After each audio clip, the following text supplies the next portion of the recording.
There was no plan, no spotlight, no audience waiting, just a quiet room, a quieter heart, and a guitar that had been sitting untouched in the corner for longer than I cared to admit. I didn't start playing because I was ready. I started because I wasn't. Because life felt too loud and I needed something that made sense in silence. I remember the first note I played. It wasn't smooth or confident. My fingers stumbled. Pressing down on the strings hurt more than I expected. I couldn't stretch my hand to reach certain chord shapes. The guitar felt awkward in my arms, like I was trying to hold a part of myself I hadn't met in years. I was in a time when everything around me seemed to pause. The busyness, the pressure, the noise, all of it came to a stop. And in that stillness, I came back to myself. I allowed myself to truly rest, to feel, to reflect on my own life, not for anyone else's expectations, not to impress, not to achieve at the cost of my health or my peace. Music and guitar didn't come into my life for achievement. They returned when I was finally ready to listen, not just to sound, but to the rhythm of my own heart. Some might call it a midlife crisis, but to me it feels more like a midlife awakening, a midlife dreamer, finally tuning in. Because for the first time in a long time, I wasn't trying to perform for anyone, not even myself. I was just present. The strings didn't mind the mistakes. They responded anyway. Each vibration felt like an exhale, each chord a reminder that I was still here. Music didn't rescue me with fireworks. It rescued me slowly, quietly, in the soft light of afternoon, in aching fingertips, in imperfect chords that held more honesty than any words I could have said. Some days I picked up the guitar simply to feel something. Other days to feel nothing at all, just to give my thoughts somewhere to go. And slowly I stopped judging myself by how well I played. I started noticing how much I felt when I did. There were moments I'd pause mid-song, not out of failure, but because I felt something rise in me. A kind of release, a quiet surrender, like the tension I'd been carrying finally exhaled through the sound. Even in the messiness, something inside me softened. It wasn't about getting it right, it was about letting go. Because somehow, even through mistakes, I could feel my way back to myself.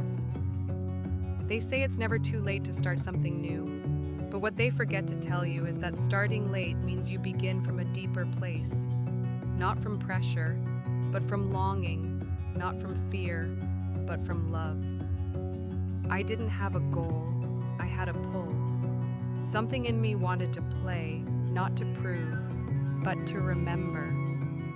To remember that even in uncertainty, there's rhythm. Even in silence, there's tone. And even in pain, there's beauty that wants to move through you. That's when I realized, you don't have to know who you're becoming to begin, you just have to begin. Because every note, even the wrong ones, carries you forward. Every mistake becomes part of the melody. And as I kept playing, something shifted, not in the world, but in me.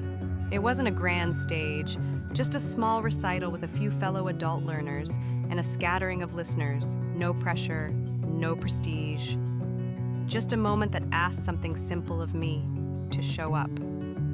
My mind was racing, my fingers already stiff. The familiar voice of fear whispered, "Stop. Walk away. No one would blame you." But the strange thing was, I wasn't trembling. I stood there more confidently than I expected. I had shown up. I had made it to the stage. And even though my thoughts were still swirling, something steadier held me. A quiet strength, a sense of inner knowing. I almost slipped a note, but I didn't panic. My heart whispered back, louder than fear. "You've got this. You are here for something true." Not to impress, not to perfect, but to do what my heart longed to do. To express, to feel, to play, simply because I love it. But something else, softer, steadier, rose inside me. It didn't tell me I was ready. It told me I was honest, and that was enough. So I began to play. I slipped a note, missed a chord. For a second, the rhythm wobbled, but I didn't stop. I didn't shrink. I stayed in it. And the music found its way back. Because that night wasn't about perfection. It was about heart. It was about staying connected to what truly mattered. And as I strummed through the nerves, I started to feel it. Not fear, but freedom. Not performance, but presence. No one in that small room needed me to be flawless. They needed me to be real. And I was. In that imperfect, passionate moment, I let myself be seen, fully, imperfectly, and without hiding behind the need to get it right. Music taught me more than how to play. It taught me how to feel without apology, how to stay open even when I stumble. It became more than a hobby. It became a way home. After that night, I began to listen even more closely, not just to chords, but to myself, to the silence between sounds, to the way my breath returned when I stopped trying to hold everything together. I don't know what my future holds, but I do know this. I am becoming a more authentic version of myself again. Not overnight, but with every quiet decision to honor what matters to me. With every small step, I grow into someone more whole. I know exactly what this part of me is becoming. A voice, a purpose, a path of connection. I create music that helps people relax their tension, reconnect with their heart, and feel safe in the moments they need it most. That's what this channel is about. That's what this journey is for. Maybe I'll teach someday. Maybe I'll write songs that help others feel less alone. Maybe I'll perform in new places, reach new people, and continue growing this work into something meaningful and lasting.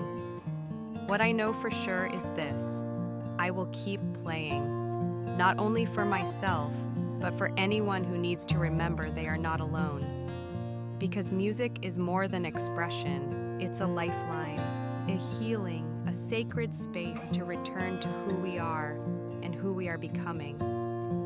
I just know this: when I pick up the guitar, I remember who I am, not who I used to be, not who I'm supposed to become, but who I am in this moment, honest, open, enough. And if all I ever do is return to that space again and again, that will be more than enough. Because healing doesn't have to be loud, or impressive, or complete. It just has to be true. So if you're standing at the edge of something new, unsure, tender, trembling, know this: you're not late, you're not broken, you're not lost, you're beginning. And every note, even the soft ones, matter. Even if all you have is one string, play it, let it echo, let it guide you, because in that single note of truth, you are already home.